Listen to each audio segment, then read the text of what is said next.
আসসালামু আলাইকুম ওয়া রাহমাতুল্লাহি ওয়া বারাকাতুহু। এটি একটি গ্লুকোমিটার। আপনারা অনেকে জানেন এটি ছোট্ট একটি যন্ত্র যা রক্তের গ্লুকোজ সুগার পরিমাপের জন্য ব্যবহার করা হয়। এটি ডায়াবেটিক্স রোগীরা সবথেকে ভালো জানে এবং বোঝে। এটি দিয়ে রক্তে শর্করার পরিমাণ নিয়ন্ত্রণে রাখতে, ইনসুলিন বা ওষুধের ডোজ ঠিক রাখতে, খাবার ও ব্যায়ামের প্রভাব বুঝতে এবং মানুষের স্বাস্থ্য ঝুঁকি কমাতে এটি ব্যবহার করা হয়। আমরা এখন দেখব কিভাবে এটি ব্যবহার হয়।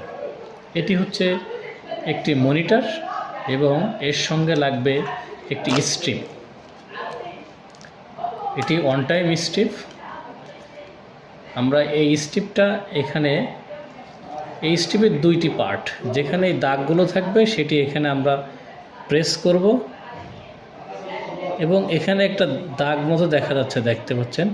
এখানে আমরা ব্লাড দিলে চলে আসবে। এখন আমরা দেখতে পাচ্ছি ডিসপ্লে ওপেন হয়ে গেছে, সে এখন ব্লাড চাচ্ছে, কিন্তু আমরা ভিডিওর সাথে ব্লাড দেখাতে পাচ্ছি না। এবং আমরা এই নিডল দিয়ে আমরা আমাদের যে কোনো জায়গায় চাপ দিলে, এটা দিয়ে চাপ দিলে নখের মাথা, আঙ্গুলের মাথা এবং শরীরের যে কোনো অংশে এটা দেখতে পারি। আমরা এখানে ব্লাড নিয়ে এখানে রিডিংটা আসবে। এটি হচ্ছে সেই গ্লুকোমিটার। ধন্যবাদ।